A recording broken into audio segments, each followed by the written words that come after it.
And we are, as a people, inherently and historically opposed to secret societies, to secret oaths, and to secret proceedings. For we are opposed around the world by a monolithic and ruthless conspiracy that relies primarily on covert means for expanding its sphere of influence. It was 1776 when the founders signed the writ of independence from the Brits. It was revolution.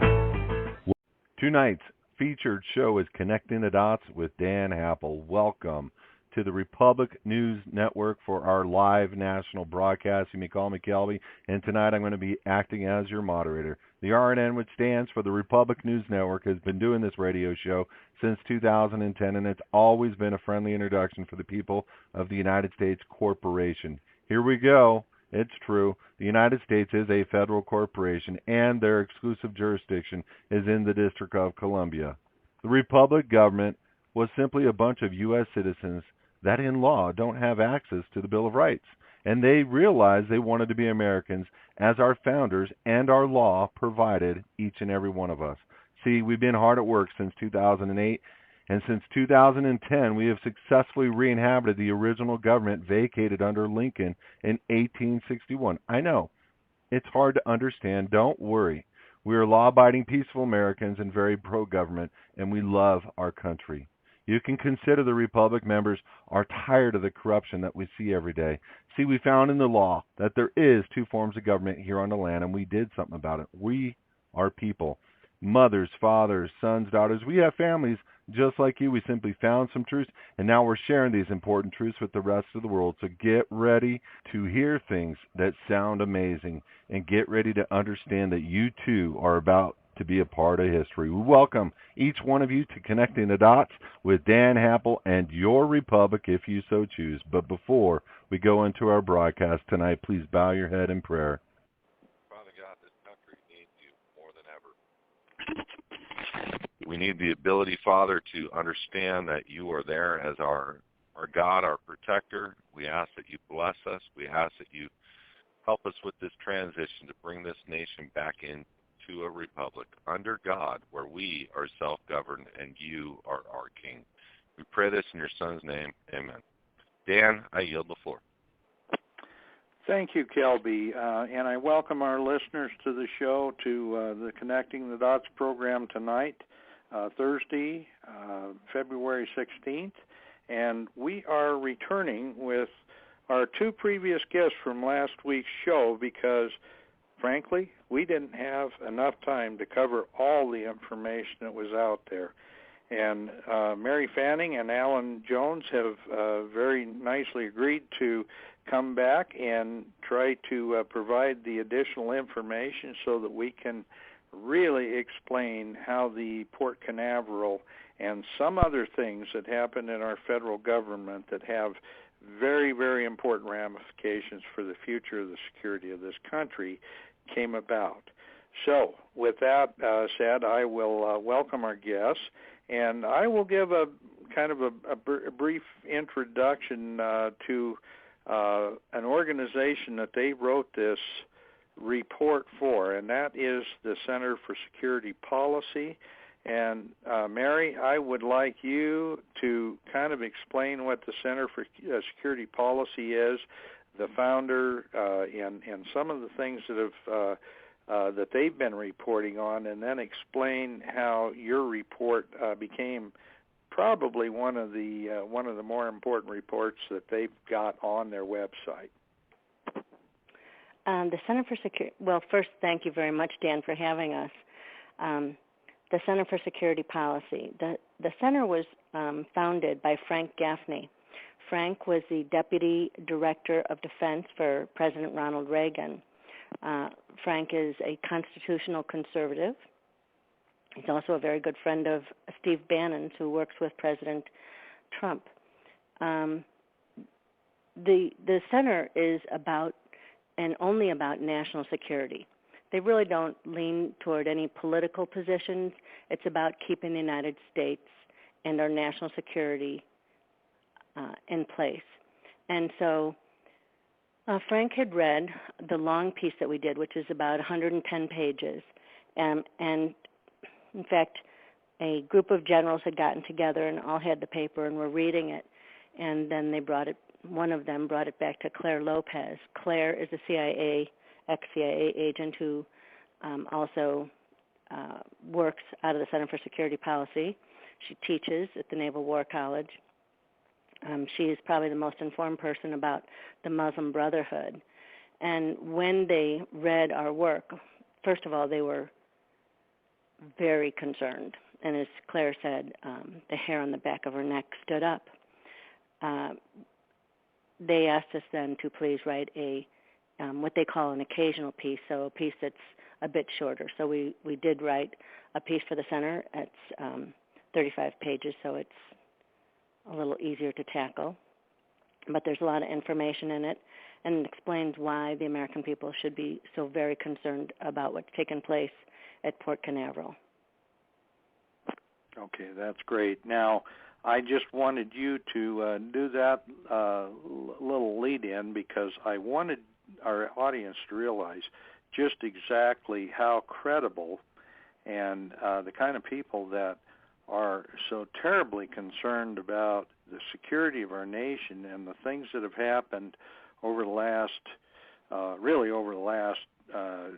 10 years anyway, or 8 years, and especially what has happened over the last 4 to 5 years. And so I hope our listeners realize that when you're talking about Frank Gaffney and Claire Lopez, you're talking about two of the people that have been at the very highest level of security in our national infrastructure.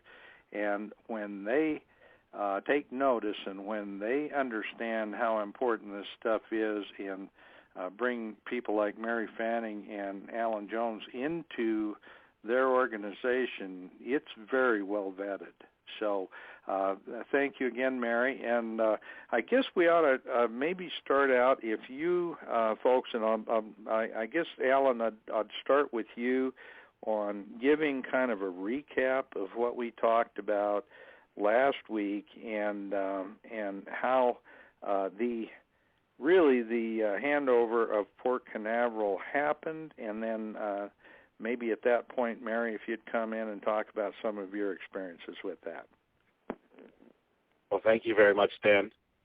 I want to just step back a little bit from the specifics of Port Canaveral and the company that is now operating the cargo container terminal, and instead talk broadly about the risk of weapons of mass destruction in ports, and specifically about nuclear weapons being used in a port.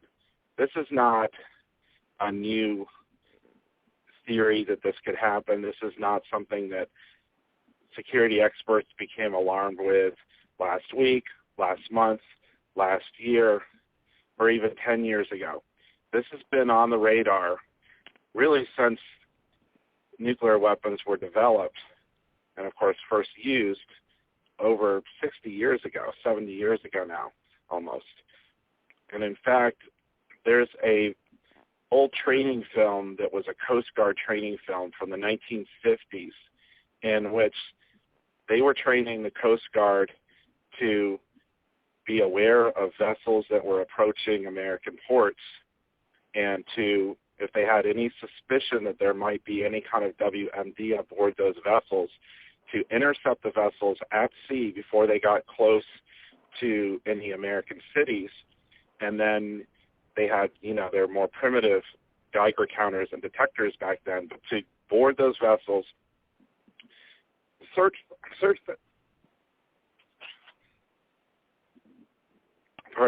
them up and down, look for anything that could indicate that there's some sort of WMD on there.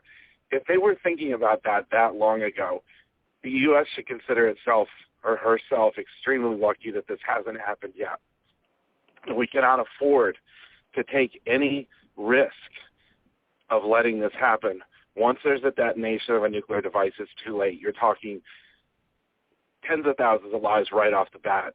Then the residual effects of radiation. This would be absolutely devastating to a state, to the entire nation, to our economy, to the very existence of the republic. I cannot overstate how important this issue is and how seriously it needs to be taken, especially once your listeners understand who these people are that we're talking about and that they've been involved for decades in the production of nuclear weapons. These are exactly the people you do not want to give access to a port to. We've been lucky that it hasn't happened yet. We cannot let our guard down for 1 minute. Mary? Yes. Some of the people that have just joined President Trump's national security team have expressed their concern that the most important thing is that they believe that we will be hit by a nuclear weapon. Congress has also stated that their greatest concern is cargo container operations bringing a nuke into the country. It used to be that 4% of our cargo containers were being inspected. Now it is Jay Johnson, who had been the head of Homeland Security, brought it down to 0. And he said that they're offshore, people were in other countries checking before cargo came in. Well, it's also important to understand that the people who were given this 35-year lease at the cargo container operations at Port Canaveral had been caught, that we know of, on 2 other occasions. At their port operations at Port Qasr, Iraq, they were found to be moving explosive devices that were coming from Iran and that were killing our soldiers. So these same people, Gulftainer, were moving weapons that were going to kill U.S. soldiers and maim them.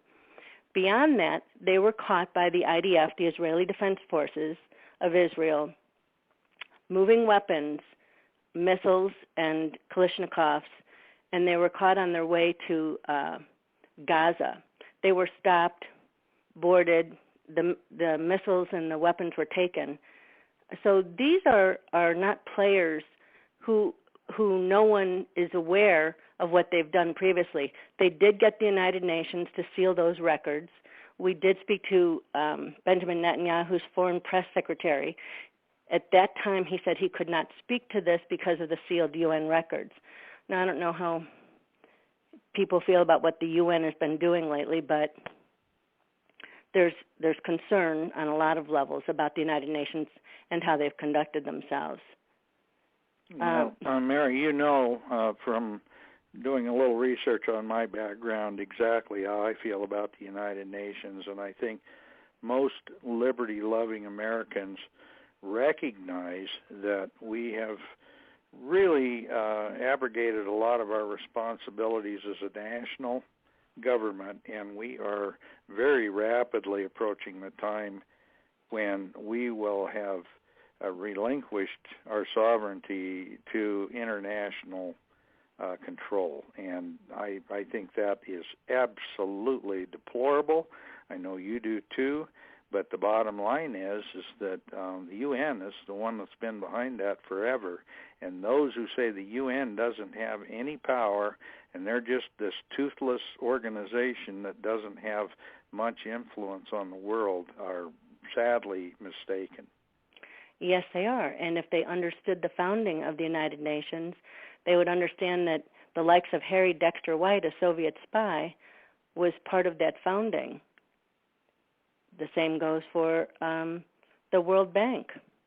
Mm-hmm. So, but despite this image of that the maritime industry tries to present itself as highly regulated, not much different from the airline industry, it really is sort of the Wild West out there. You've got these thousands of vessels out at sea at any given time. They have transponders, but there's a lot of piracy going on. There's a lot of stowaways and cargo that you don't really know what's on board these vessels. They're foreign crews. They constantly reflagging ships in countries of convenience. For example, what Mary was talking about, the shipments that were intercepted by the IDF, that was a vessel called the Class C. it had left Iran. It moved through Iraq, through a port where Gulftainer, which is a company that's now in Port Canaveral, operated several terminals, actually nailing down whether or not they were involved in that operation. We've had trouble doing that because, like she mentioned, the UN sealed the reports. The U.S. had looked at it. Israel had looked at it. We don't know exactly what happened. However, there's just a lot of shady things in that industry, and we need to be very careful. And they're going to try to sell it as, well, you know, this is a regulated industry. These containers are looked at in the departure ports. Not really true. Customs, the Department of Homeland Security doesn't have the capability currently to do this, partly because Jay Johnson, I believe, intentionally has basically did a stand down and left us wide open. So we have to look at who the operators are who are handling these containers, because DHS has been basically stood down by Jay Johnson. So we are wide open. We don't know what's coming in. That's the scary part. We don't know what's coming in tonight. We don't know what's coming in tomorrow. We don't know what's already here. And there was a video that actually came out from a Fox affiliate out in San Diego a few years ago, in which a gentleman that worked for Homeland Security at the port there in San Diego got on camera and basically admitted that they had found something in Southern California and then had to backpedal. There was a supervisor there.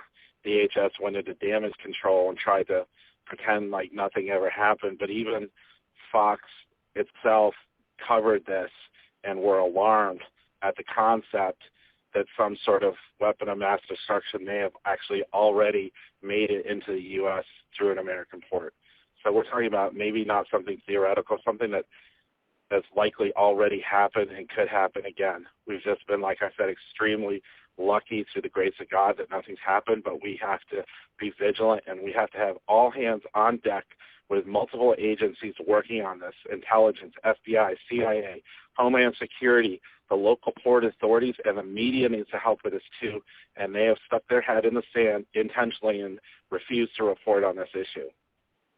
In fact, you know, I had several of my listeners contact me after last week's show, and one of the things that one of the questions that they had, and I couldn't answer, and it was one reason I wanted to continue with this show this week, is how could our leadership possibly, what would be the benefit for our leadership to allow this to happen? And I know there's some speculation in that, but Ellen and Mary, I'd like to get your take on that and maybe see if you can answer that question for our listeners.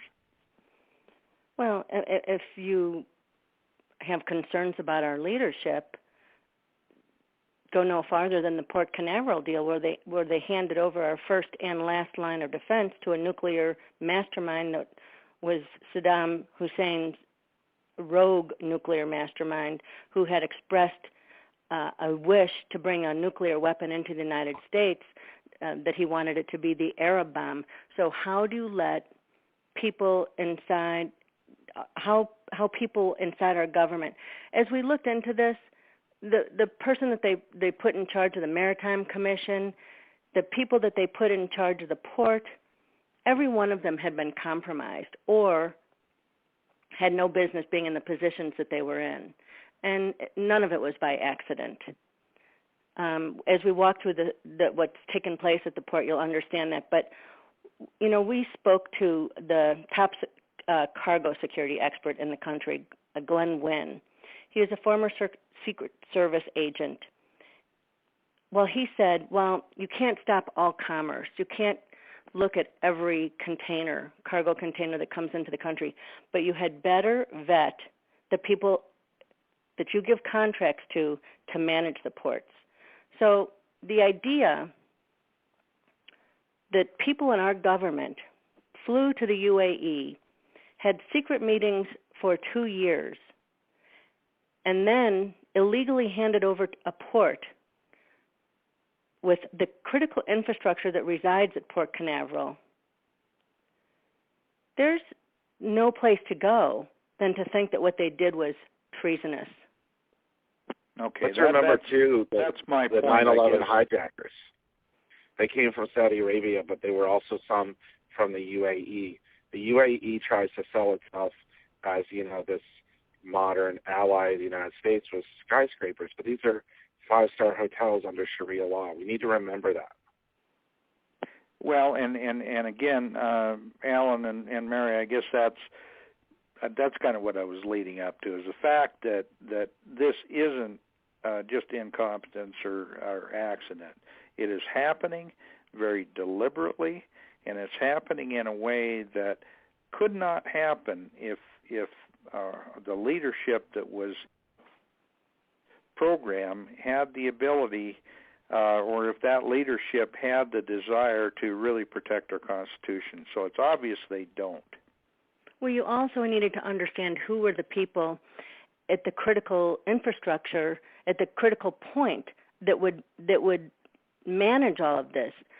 Jack Lew kept, moving around the chessboard, and he was put into position where he was Hillary Clinton's Deputy Secretary of State, and then he was moved into another position where he was at Treasury, Secretary of Treasury, so then he was signing off on the deal.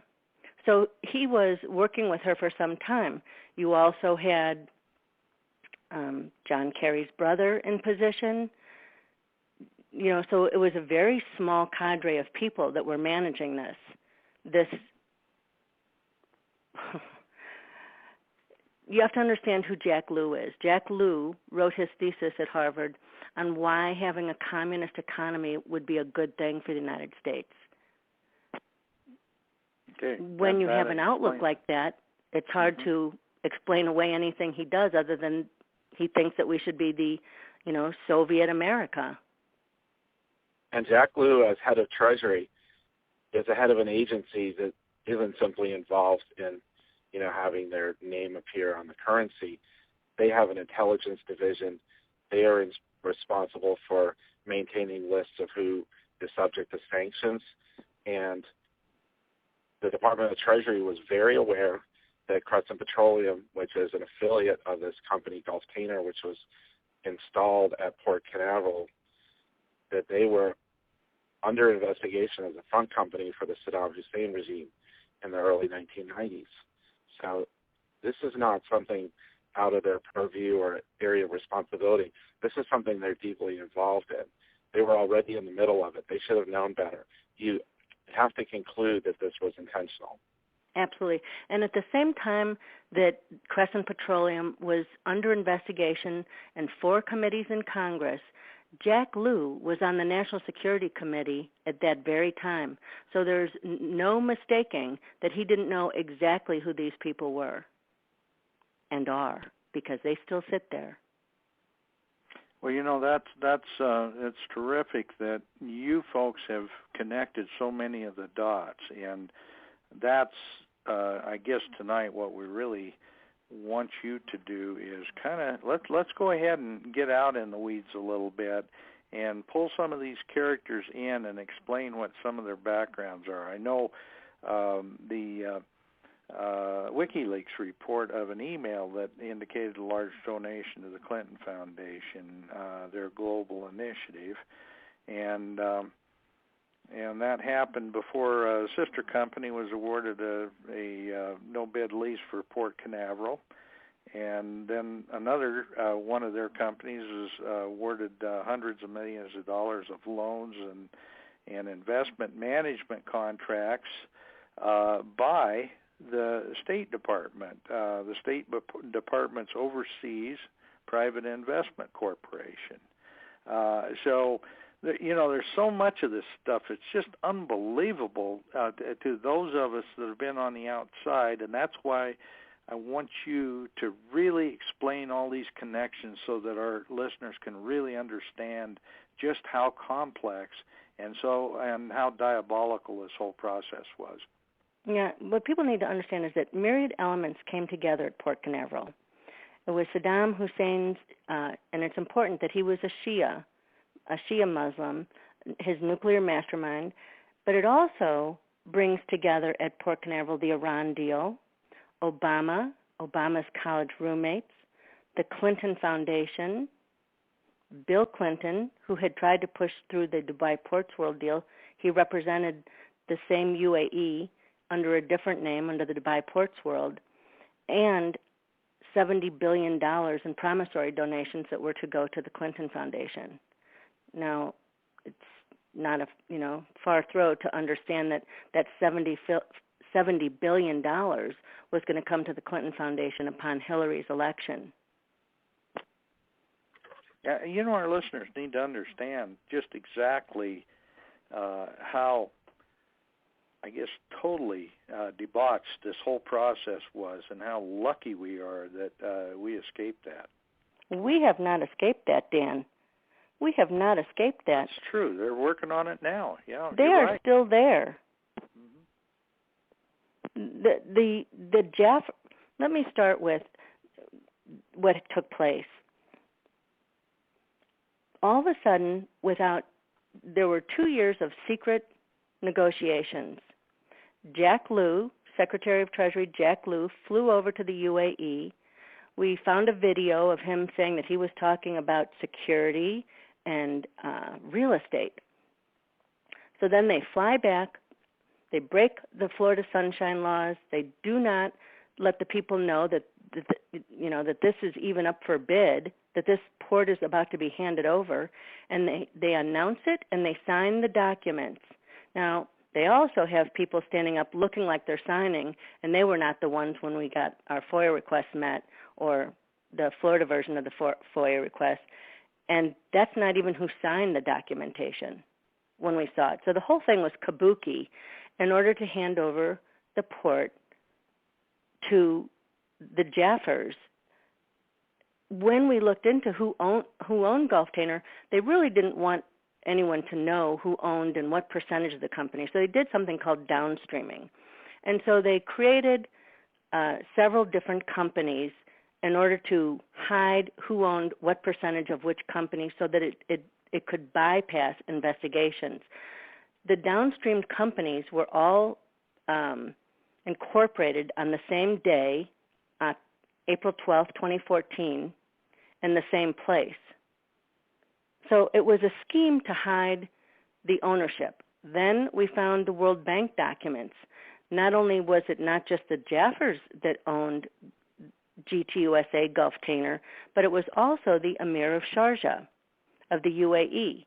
So there you have a foreign government owning the company. So beyond the CFIUS, the Committee for Foreign Investment in the United States, when it's a foreign government, it's a much higher level. And under FINSA, a foreign government was not even allowed to be at this critical infrastructure next to the military. I'll let Alan tell you exactly. He's great at telling the things that are at Port Canaveral, our nuclear submarines, our EB-4, the Doomsday plane. Okay, I'm sure I'd be happy to get into all of that. But I also want to just explain a little bit about the corporate culture, if you even want to call it, of some of these overseas companies. We're used to here in the United States seeing public companies that are on the stock exchange, that have quarterly reports, that have press conferences, that have lots of information available, readily accessible. Now, when you're talking about some of these areas in the Middle East, they've caught on to the international business image, and they try to portray themselves as being transparent and part of that business world, but it's not at all. They might put out some annual reports that look a little bit glossy to give you and throw around some words about,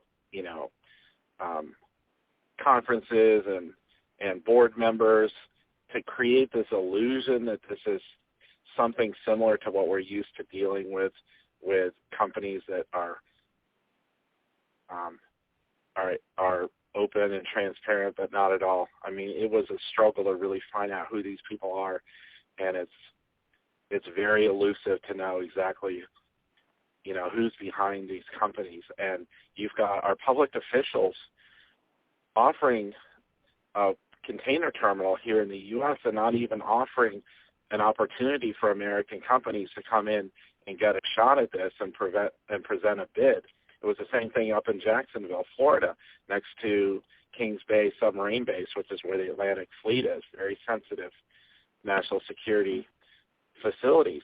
No, they're going to go over and wine and dine and fly over and meet with these companies from the Arab world that are, it turns out that Gulftainer, because I found a document from the World Bank, is actually partially owned by the Emir of Sharjah. The United Arab Emirates is really like a monarchy where you've got these emirates which are ruled by a ruler. I mean, this is the same philosophy of rule that goes back to the year 600. This is not democracy. This is not like you go on E-Trade and buy trade in Crescent or Gulftainer. These are very barbarian shady. states that live under Sharia law. Right. And our government is going out of its way to bring these people over here and making sure that American companies don't have a chance to even get at the table, to even sit at the table. They are cut out of the deal. This is done secretly. This is very deceptive, really treasonous against the Republic. End of story. Well, let me go back to another piece of the story. It did begin in Port Jacksonville, and Peter Richards, who was to be the CEO of Gulftainer, GTUSA, was working behind the scenes with those at Port Jacksonville, as Alan said, where our Atlantic Fleet is and nuclear submarines. Peter Richards had cut a deal with the people in Port Jacksonville to be a blind partner, a silent partner to Port Jacksonville for $250 million payment. At the last minute, Paul Anderson, who had been the CEO of Port Jacksonville, pulled out of the deal. So at that point, they thought they were getting two different ports in the United States, two different ports that are next to the critical infrastructure of our military. And at that point, when that was exposed, then they became even more stealth as they came for Port Canaveral. So that was part of... Jacksonville's the port. There was Blount Island, which is a Marine Corps facility. It's a logistics facility where they send a lot of equipment over to the theater over in the Middle East. And, of course, Kings Bay, which is a major, major submarine installation for the Atlantic Fleet.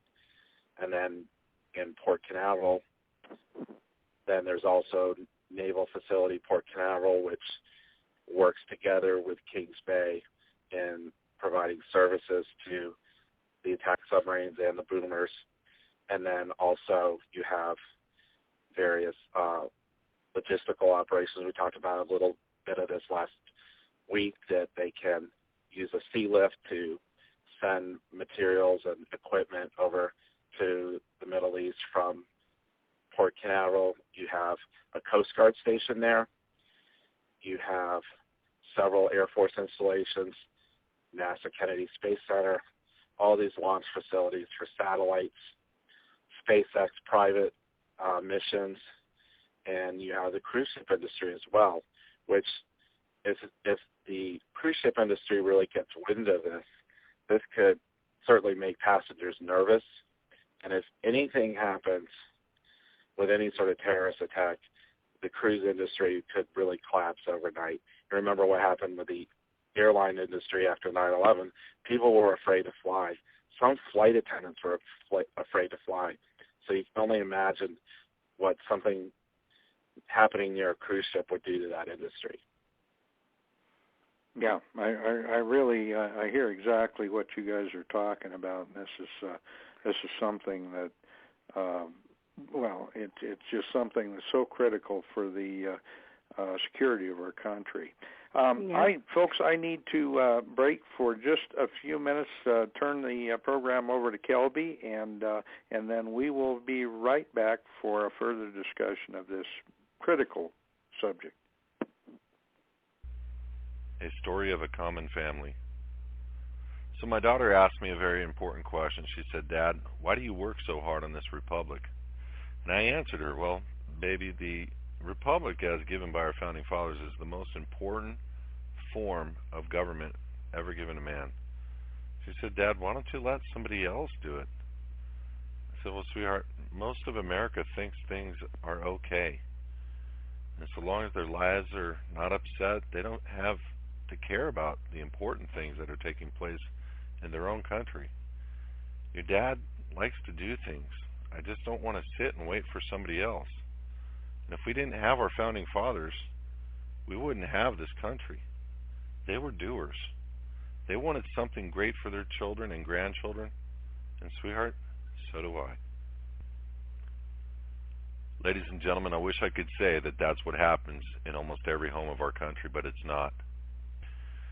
Just 8 years ago, as a man who watched an $800 billion bailout given to banks when that money could have paid off every home in foreclosure in this country, which would have resulted in the banks getting the money anyway, I realized that we had a problem. And I stood up and I did something about it. I'm asking you to do something about it. I'm asking you to not just listen to these phone calls. I'm asking you to go to republicfortheunitedstates.org and read the Declaration of Sovereign Intent. Understand what we have done over the last 8 years. Understand what our intention is, what we are desiring to do for the people of this nation. And do something about it. Participate in the phone calls. Participate in building your states. Participate in finding a governor, finding a leader, finding the body politic of people that are going to stand up and build the de jure state. This is what we need. We need you to do something about it. We need you to be doers. Wednesday night of every week, we have a Building the States phone call at 6 p.m. Pacific. We encourage you to get on this phone call and understand how you too can be a doer. Thank you. I yield. Thank you, Kelby. Okay, now, Mary and Alan, if you wouldn't mind, let's continue with this discussion of how the Jacksonville, Port Jacksonville, and Port Canaveral, how these two things kind of came together, and how that really led to a lot of your investigation into some of the tentacles that spun off from the various subsidies and what do we call it, spin-off companies and so forth, and different members of the Clinton Foundation, but also of the Obama administration and some of Hillary Clinton's connections at the State Department. Well, one of the most important pieces of this puzzle that we put together was when we discovered that Sy McNamee was the director for strategic planning for Crescent Petroleum. Sy McNamee was also the man who was the founder of NIAC and helped put together the Iran deal. So while the Iran deal was not signed, a far more ominous deal was signed, and that was Port Canaveral. Sy McNamee was said to be the most responsible person for having the Iran deal signed. Now, we all know that the Iran deal was never signed. You know, after much ado, and only when they translated the Iran deal did they find out that President Obama had not been telling the truth, and it was never a signed document. He handed over the $160 million. We also found, if you'd read Michael Adin's piece, that Barack Obama, before he was ever elected, in 2008, he sent Ambassador William Green Miller, who'd been the U.S. ambassador to the Ukraine. He'd sent him to Iran and told him, the Iranians, don't sign any agreement with George Bush. I'll give you a far better deal. Well, certainly he gave them a far better deal. Mm-hmm. So what he did was the $160 billion that he handed over, but because as we started looking into who the Jafar family are, they are Shia Muslims. Typically, anyone coming out of Iraq is most commonly a Sunni Muslim, but the Jafar brothers are Shia. In fact, there was some concern that, in fact, they put their lineage back to Muhammad himself. Also involved in the deal was Lana Nusiba, the ambassador for the UAE to the United Nations. Lana Nusiba draws her family lines. Her lineage goes directly to a very famous family. Her great 5 generations to the 5th generation went to her. She was the woman who saved Muhammad in battle. As a result, they ended up receiving the keys to the Church of the Holy Sepulchre. They still hold those keys. They let the Christians into that church every day, but they will not give the keys back. So historically, it was also concerning who the people that were involved were. When you look at them historically, their lineage is of concern. And Crescent recently had an active office in Tehran for Crescent Petroleum, and that information was scrubbed from Crescent's website in the lead up to the Gulftainer Port Canaveral deal. So it looks like there was an intentional move to try to bury the information that they actually were actively engaged in business in Tehran, a country which was under sanctions from the United States. And their employee, Simek Namazi, who people say is responsible for the Iran deal, working with the White House and Hillary's State Department, Simek Namazi used to be a government official in Iran.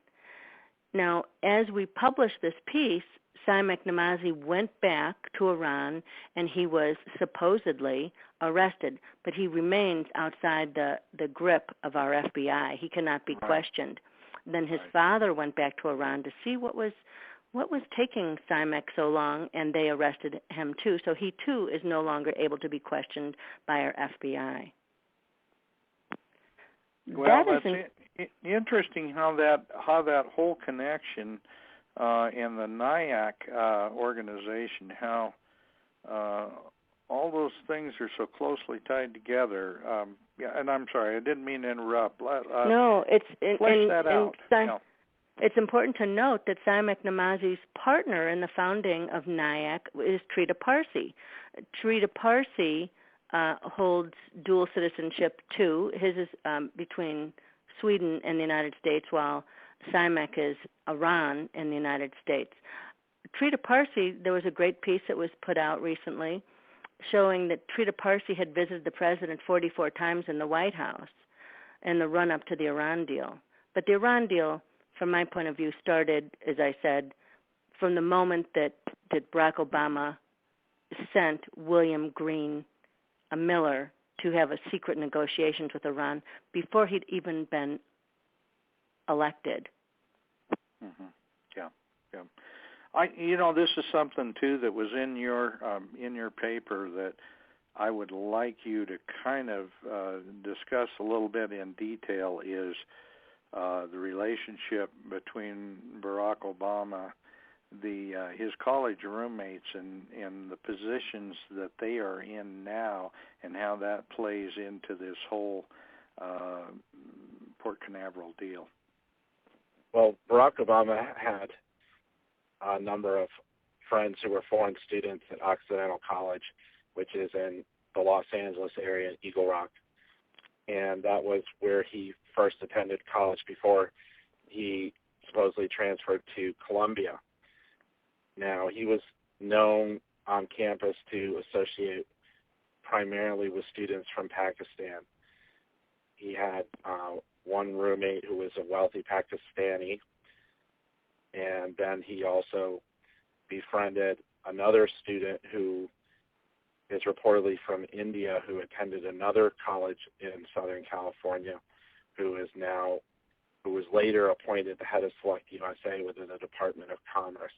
But two of these people who were associated with Barack Obama in his early 20s, right around the college time at Occidental, we then later connected to Gulftainer or companies affiliated with them. In fact, his roommate Vinay Thermopylae, who supposedly they were roommates and then went jogging together every day. And then he was appointed as head of Select USA to recruit direct foreign investment, which is foreign companies investing here in the United States. Mr. Thermopylae attended the grand opening of Gulftainer's terminal at Port Canaveral and has also traveled to the UAE extensively. In fact, in a Forbes article, he was interviewed as the new director of Select USA, and they said, isn't this unusual to have a foreigner, a new citizen, to become the person who's in charge of outreach for bringing business into the United States? Well, as we looked at his background, he really had never worked for an American company. He'd worked for Asian companies and anything but an American company. So it was very unusual that this man was the one who was doing outreach to bring business into the country. Beyond that, when we looked into Mr. Thermopylae, people, all of a sudden, as Barack Obama was running for office, it was the only big surprise, because you didn't hear too much, is when we found out that he traveled to Pakistan. And people wondered, how did he get into Pakistan? Because it was under martial law at that point. And so the fact that these same roommates that are involved in this deal were the very people that traveled with him to Pakistan when Americans were not allowed into Pakistan also gives pause. His roommates also ended up being big bundlers for his 2008 campaign, bringing in lots of money. And Mr. Thermopylae was also given a plum ambassadorship in Belize, which is a small country down in Central America. And well, I think there's also, and I'm kind of getting off subject a little bit here, but I also know that there's quite a bit of evidence that Barack Obama, when he attended Occidental College, he was attending as a foreign student. Mm-hmm. Well, his friends, for the most part, were foreigners, and the dorm that he lived in was supposedly the dorm for foreign students, and the fact that he could live off campus his second year was only open to foreign students. But beyond that, we spoke to the Class C that was caught carrying weapons from Port Qasr, Iraq, to Gaza, and also when that ship was intercepted, it was then to be dismantled, and it was to be dismantled in none other than Belize. So we thought, well, that's interesting that the ship is being dismantled in Belize. But then we waited a while. It was going to be dismantled in Turkey, but no, in Belize. I think it did change flags of convenience several times. It may have even been flagged Belizean at some point. Well, and then after it was to be dismantled, it then showed up again in Turkey. So, well, that's an interesting connection. I guess what I would ask now is, and this is something I hope you guys have had quite a bit of connection with the new administration. Tell me what the feeling is out there within our intelligence agencies and within the rank and file in the FBI, CIA, and all these different intelligence organizations about what has transpired, and what do you think they're willing and prepared to do about it? Depends upon who you're talking about. The leftovers from Barack Obama who are doing everything they can to interfere with the Trump presidency, or those like James Clapper and John Brennan. I think there's a real sense of complacency that has permeated throughout the media and the public that 9/11 was really the low point, and that past then maybe we're going to have a mass shooting here or there, maybe a car bomb. But I don't think people are able to wrap their head around the fact that there may be active plots against the United States. that are going to make 9/11 seem like, regrettably, like a minor attack. I think the scale of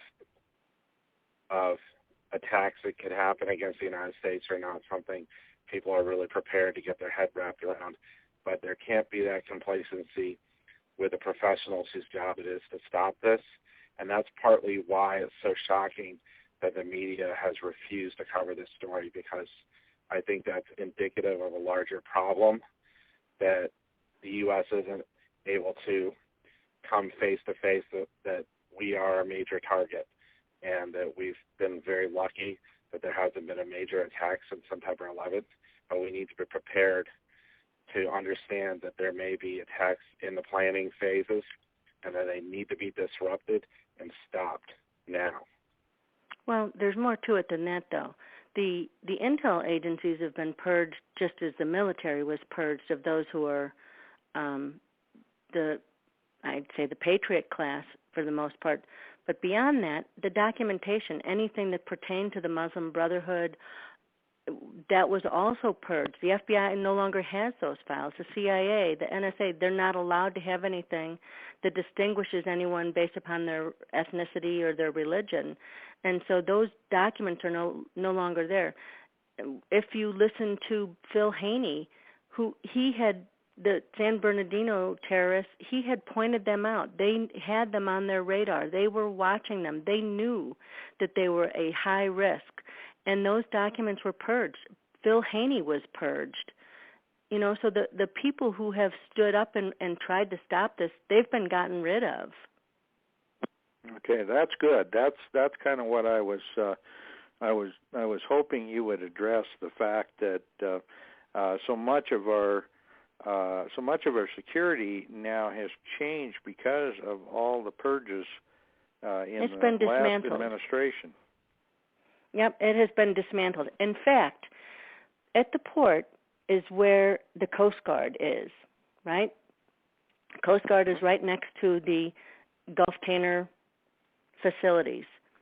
The Coast Guard used to go into the theaters of war and bring back all the equipment and inspect it and make sure only the equipment was what was coming back, not a nuclear bomb or a dirty bomb or biological weapons or things of that nature. The RIDE team was responsible for that. Barack Obama dismantled that 1 year ago. So they're not just leaving the weapons over there. The things that are coming back into the country are not being inspected by the professionals, the RIDE team that used to manage this. Beyond that, in Florida, close to Port Canaveral, on several occasions, they have had raids, the FBI has, and they've found armories of weapons, or in hotel rooms where very wealthy people from the UAE that are signed into some of the universities in Florida fit in particular, and they were moving hotel room to hotel room, very expensive, top-notch hotels. Every day they'd move to a different one, and they've been raided and found with large caches of weapons. So remember, Florida was the staging ground for 9/11. You had the flight schools down in Venice, Huffman Aviation. There were other flight schools in Florida. There were wealthy families from Saudi Arabia in the Sarasota area. Florida played a key role, probably more than any other state, in the run-up to the 9/11 attacks. So that needs to be considered as well. Okay. Then, do you think that we do have a intelligence community, that we still have enough forces, enough people, that we can bring this thing back to the point where we know we can take our security back in the control of adults? There's so much to do, and so much has been dismantled. And the press, if something happens in this country, God help them. The American people are on to the media who lie to them. In fact, we spoke to media who knew about this story. We said, why haven't you covered it? Why haven't you covered this? There could be a nuclear weapon go off. Do you know what that looks like? Do you know that will collapse our economy? And they said, well, We were told not to. We said, what do you mean you were told not to? Well, we were told by the people above us that we're not allowed to cover this story.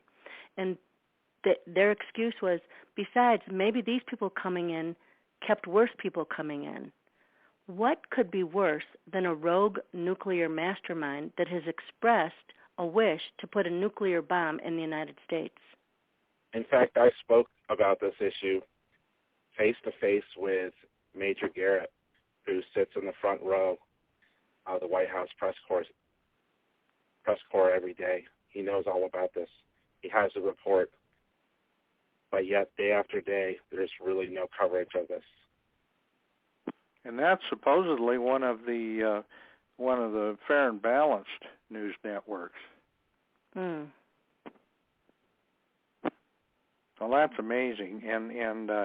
But do you think we have the capability to stop this with the people that are entering the new administration? We've got to turn some of these deals around and put them under the microscope and make sure that our political leaders and our intelligence community understand just exactly what has happened. Well, you have to remember, too, that what Barack Obama stood with the globalists, those who wanted the New World Order. In order to achieve that, then you have to change the United States. You have to make it comply with being not exceptional, not a country that believes in capitalism or the individual. You have to collapse that. They're based upon some of the idiots in the streets these days. Some people are already well brainwashed. But in order for them to take over, they need to collapse this country, and they need to change people's perception of what the country should be. And so if you're selling this socialist communist brand for the New World Order, you want the United States to become another third world country.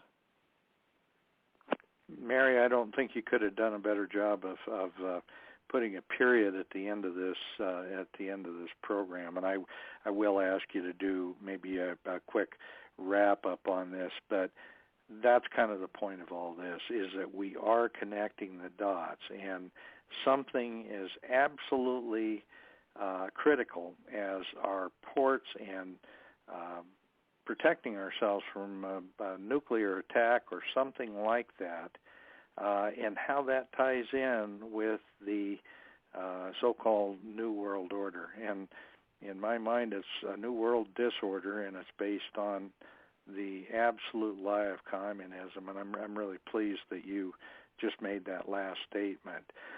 If you had 2 minutes to kind of wrap up for our audience on what you would like to get across to them and how they should react, I'd love to give each of you 2 minutes to do exactly that. Well, I want to first just make sure everyone understands that for the last 8 years, no one's protecting them. But they should just be thankful that they're able to go about their day-to-day business. And so this ship needs to be turned around real fast. This is like the Titanic that's about to hit the iceberg. And a new administration's in here right now, but there's been an attempt to hamstring them and make sure none of the appointments get in so that they can do their job. A lot of good people have been pushed out of important positions, and a lot of information is probably missing at this point. So it's going to be a big challenge for this new administration to try to get a handle on the national security information here domestically. Okay, Mary, would you like to comment? Yes. Benjamin Franklin said, God helps those that help themselves. And truly, but for the hand of God, I don't think we would have made it through these Obama years. He's an evil, he's not pro-American. And as Claire Lopez said, he joined the axis of evil. He changed sides. This is up to the American people. Donald Trump cannot do this himself. If the idiot snowflakes can be in the street, then people at home listening need to start dialing the phone. We don't have front porches anymore, so start talking to your neighbors, dialing the phone. You must be proactive. You must do your duty as an American citizen. It is time to stand up, shoulder to shoulder, and save this country. Because if the light goes out here, the world will go dark. Well, Mary, I can say one thing for sure. You are very definitely a Fanning. And knowing your brother Bob as well as I do, and knowing the comments that he's made about the family times around the dinner table when you were growing up, I can see that the apple didn't fall very far from the tree. So thank you, folks, for being on here, and I thank our listeners, and I hope our listeners will do just exactly what Alan and Mary have said, and that is get off your butts and get out and be active and support this president, because if we don't, and if we allow this thing to be taken over by outside interests, we're done as a republic, and we are done as a country, and we need to stand up and do the right thing. With that, I'll turn the program back over to you, Kelby, and thank our listeners for being on the show tonight, and please join us next week for another segment of Connecting the Dots with Dan Happel. Thank you. Ladies and gentlemen, that concludes this week's show with Connecting the Dots with Dan Happel. God bless. Good night. We'll see you next Thursday, 6 p.m. Pacific.